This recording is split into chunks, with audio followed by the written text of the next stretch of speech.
திரைக்கதை வல்லுனர் தமிழ் திரைப்படத்தில் மட்டும் இல்லாமல் இந்திய திரையுலகத்திலேயே பாராட்டத்தக்கவர், பெருமைக்குரியவர் மறைந்த திரு பாக்கியராஜ் அவர்கள். அவர் இறந்த செய்தி கேட்டுன்னு ஒரு 2 தினங்களுக்கு முன்பு அவர் வீட்டுக்கு போகிறீங்க. போகும்போது அவர் வீட்டுக்கு உனக்கு ரீல்ஸ் எடுக்கிறதுக்கு ஆளை வச்சுக்கிறேன், அங்கே மீடியாலாம் இருப்பாங்கன்னு தெரிஞ்சு கூட நீங்கள் இந்த முருங்கைக்காயை எடுத்துகிட்டு போய் நீங்கள் வைக்கிறீங்கன்னா நீ எவ்வளோ கேடு கட்டவனாயா இருப்ப? நீ உனக்கு கொஞ்சமாக அறிவு இருக்கா? ஒரு துக்க வீட்டுக்கு போகும்போது அவருக்கு மாலையை போடலைன்னா கூட வீட்டில் இருந்து பரவாயில்ல, அங்கே எதிர்நாத்துக்கு முருங்கைக்காய் எடுத்துன்னு போய் கொடுக்குற.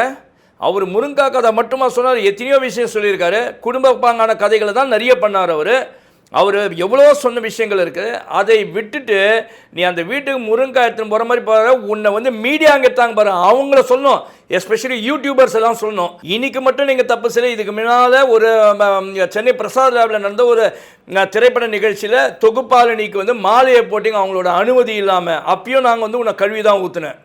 அதை தான் இப்பயும் சொல்கிறேன், நீங்கள் உங்கள் மரியாதையை காப்பாற்றிங்கன்னா நல்லது. இல்லைனா நாளைக்கு உங்கள் மீது பெரிய பிரச்சனை காவல்துறை மூலமாக வரும். யாருன்னா வழக்கு தொடுப்பாங்க, அப்புறமா ஜட்டியோடு உட்கார வைப்பாங்க உங்களை போலீஸ் ஸ்டேஷனில்.